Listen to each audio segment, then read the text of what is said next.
નમસ્કાર મિત્રો, વિડીયોમાં તમારું સ્વાગત છે। જી હા મિત્રો, અત્યારે હાલ મોટા અને મહત્વના સમાચાર સામે આવી રહ્યા છે। તો મિત્રો, સમાચારમાં વાત કરીએ તો કલ્યાણપુરા તાલુકાના લાંબા ગામે રહેતા એક યુવાનને 5 કેન્સરની ગંભીર બીમારી હોય તેમના મૃત્યુ પછી તેમના સંતાનોનું શું થશે તે ચિંતામાં તેમની 5 વર્ષની પુત્રી અને 3 વર્ષના પુત્રને ઝેરી દવા પીવડાવીને મોત નિપજાવ્યા બાદ પોતે પણ ઝેરી દવા પી લેતા તેમનું પણ મોત નિપજ્યું હતું।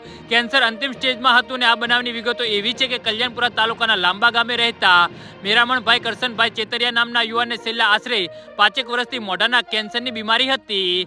હાલ આ બીમારીનું અંતિમ સ્ટેજમાં હોય અને ગમે તે સમયે તેમનું મૃત્યુ થવાનું હતું। તેઓ છેલ્લા કેટલાક સમયથી વ્યથિત રહેતા હતા। આ ઉપરાંત તેમના મૃત્યુ પછી તેમના બાળકોનું શું થશે તેવા વિચારો અને આવતા હતા અને આ પરિસ્થિતિને ગઈકાલે સોમવારે સાંજના સમયે તેમને 5 વર્ષની પુત્રી ખુશી અને 3 વર્ષનો પુત્ર માધવને ઝેરી દવા પીવડાવી દીધી હતી અને આ પછી મેરાભાઈએ પણ ઝેરી દવા ગગડાવી દીધી હતી અને સંતાનો સાથે પિતાએ પણ મેરાભાઈને ચિતરિયાનું પણ મોત નિપજ્યું હતું। જી હા મિત્રો, અત્યારે હાલ મોટા સમાચાર સામે આવી રહ્યા છે।